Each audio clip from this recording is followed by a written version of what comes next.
ఇక్కడ ఎమ్మెల్యే తమ్ముడు నన్ను సెక్సువల్ అసాల్ట్ చేస్తాననే విధంగా పోలీస్ స్టేషన్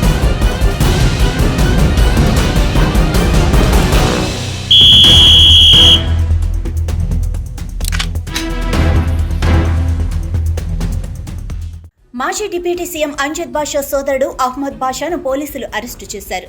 దుబాయ్ పారిపోతున్నారన్న ముందస్తు సమాచారంతో కడప పోలీసులు ముంబై ఎయిర్పోర్టులో అహ్మద్ బాషాను అదుపులోకి తీసుకున్నారు. అక్కడ నుంచి అహ్మద్ బాషాను నేరుగా కడపకు తీసుకువచ్చి న్యాయమూర్తి ఎదుట హాజరుపరిచారు. అన్న అధికారాన్ని అడ్డుపెట్టుకుని అహ్మద్ బాషా ఇష్టం వచ్చినట్లు రెచ్చిపోయారు. ఒక దశలో ప్రస్తుత కడప ఎమ్మెల్యే రెడ్డప్పగారి మాధవిరెడ్డిపై నోటికొచ్చినట్లు వాగారు. సాటి మహిళ అనే ఇంకిత జ్ఞానం కూడా లేకుండా వ్యాఖ్యలు చేశారు.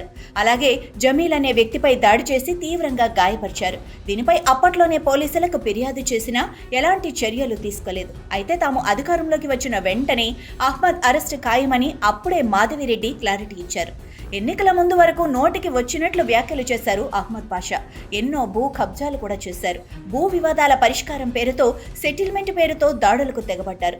ఒక దశలో టీడీపీ నేతలు కార్యకర్తలపై నోటికొచ్చినట్లు వ్యాఖ్యలు చేశారు.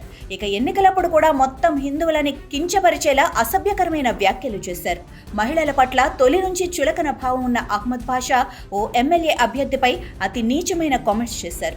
మాధవి రెడ్డిని రేప్ చేస్తే ఆపే దిక్కు కూడా లేదు అంటూ అహ్మద్ చేసిన వ్యాఖ్యలు అప్పట్లో పెద్ద దుమారం కూడా రేపాయి. అయితే దీనిపై అప్పట్లో పోలీసులకు ఫిర్యాదు చేస్తే కనీసం కేసు కూడా నమోదు చేయలేదు. పైగా డిప్యూటీ సీఎంతో ఎందుకు గొడవ అని పోలీసులు సైలెంట్ అయ్యారు. పైగా తిరిగి తెలుగుదేశం పార్టీ నేతలపైనే కేసులు పెట్టి వేధించారు. అన్నదమ్ములు అంజద్ బాషా, అహ్మద్ బాషా చేసిన అరాచకాలను చాలా ఏళ్లుగా భరిస్తున్న కడప ప్రజలు ఎన్నికల్లో ఓటుతో గట్టి బుద్ధి చెప్పారు. మాదే గెలుపు, మేమే గెలుస్తాం అంటూ విర్రవీగిన ఆ ఇద్దరు అన్నదమ్ములను ఓటుతో లాగిపెట్టి కొట్టారు. రికార్డు మెజారిటీతో మాధవిరెడ్డిని గెలిపించారు. అయితే ఎన్నికలకు ముందే రెడ్డప్పగారి మాధవిరెడ్డి అహ్మద్ బాషాకు మాస్ వార్నింగ్ ఇచ్చారు. కడప రెడ్ బుక్ లో అహ్మద్ బాషా పేరు ఉందని ఎన్నికల ముందే ప్రకటించారు. సప్త సముద్రాల అవతల ఉన్నా, కలుగులో ఉన్నా సరే వదిలేది లేదని హెచ్చరించారు. అహ్మద్ బాషాకు రెడ్డప్పగారి మాధవిరెడ్డి దెబ్బ ఎలా ఉంటుందో రుచి చూపిస్తా అని ఆ రోజే తెగేసి చెప్పారు. ఆ రోజు చెప్పినట్టుగానే ఎన్నికల తర్వాత కడపను అభివృద్ధితో పాటు నాడు అధికారాన్ని అడ్డు పెట్టుకుని అరాచకాలు చేసిన వారి తాట తీసేందుకు మాధవిరెడ్డి నడుం బిగించారు.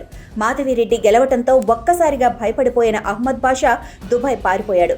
దాదాపు 8 నెలలుగా దుబాయ్లోనే తలదాచుకుంటున్నాడు.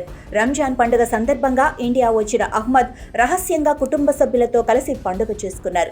మళ్లీ సైలెంట్ గా దుబాయ్ చెక్కేస్తున్నారన్న విషయం తెలుసుకున్న పోలీసులు ముంబై ఎయిర్పోర్టులో కాపు కాసి పట్టుకున్నారు. నాడు నోటికొచ్చినట్లు వాగిన అహ్మద్ బాషా పిరికి పందలా దుబాయ్లో దాక్కున్నారని మాధవిరెడ్డి ఎద్దేవా చేశారు. ప్రజలకు మంచి చేస్తే ధైర్యంగా తిరిగేవాళ్లని, తప్పు చేశారు కాబట్టి దొంగచాటుగా దుబాయ్ పారిపోయాడని మాధవిరెడ్డి ఆరోపించారు. నాడు అధికారం అడ్డు పెట్టుకుని చేసిన అరాచకాలకు ఇప్పుడు తగిన మూల్యం చెల్లించక తప్పదన్నారు మాధవిరెడ్డి.